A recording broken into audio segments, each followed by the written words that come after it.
বাংলাদেশের সামনে চ্যাম্পিয়ন্স ট্রফির আগে শেষ প্রস্তুতির মঞ্চ ছিল ওয়েস্ট ইন্ডিজ সিরিজ, কিন্তু তাতে খুব একটা ভালো করতে পারেনি তারা। 3 ম্যাচের সিরিজের হোয়াইট ওয়াশ হয়েছে টাইগাররা। এই হতাশার মধ্যে আলো ছড়িয়েছেন মাহমুদুল্লাহ রিয়াদ। 3 ম্যাচে হাঁকিয়েছেন 50, তাই তো রিয়াদকে প্রশংসায় ভাসালেন মেহেদী হাসান মিরাজ।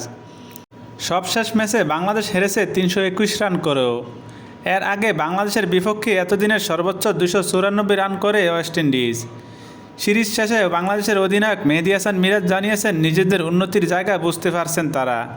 তিনি বলেন, এই সিরিজের পরেই আমাদের সামনে চ্যাম্পিয়ন্স ট্রফি। আমরা জানি আমাদের কোথায় উন্নতি প্রয়োজন। আশা করি সামনে এগিয়ে যাওয়ার পথে আমরা বুঝতে পারব কীভাবে সেসব জায়গায় উন্নতি করতে হবে।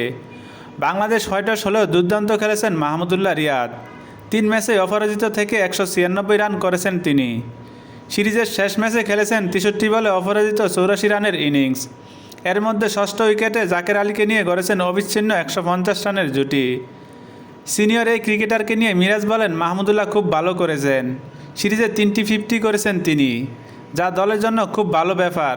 তার কাছ থেকে আমরা অনেক কিছু শিখি। এই সিরিজে তরুণদের দায়িত্ব নেওয়ার সুযোগ ছিল, দুর্ভাগ্যজনকভাবে আমরা সেটি করতে পারিনি।